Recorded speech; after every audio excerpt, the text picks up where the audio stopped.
तरफ है। साउंड के हवाले से मैं कुछ पढ़ रहा था, अब ये शाहजी इसको बता सकते हैं कि किस हद तक ठीक है।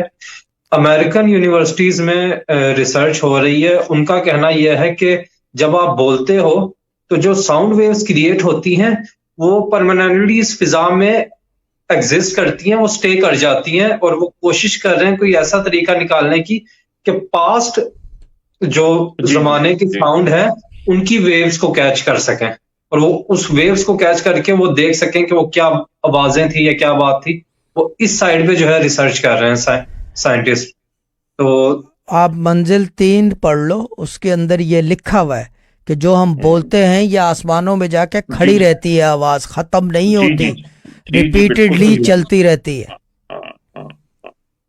तो ये जो शहजाद कह रहे हैं, यही कह रहे हैं साइंटिस्ट, ये कह रहे हैं कि can we go and translate those voices, और साइंटिस्ट को अब पता चला है कि वो रहती है। क्या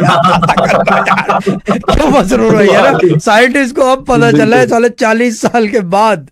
ठीक है ना? क्या बात, हाँ क्या बात है, नहीं बता भाई।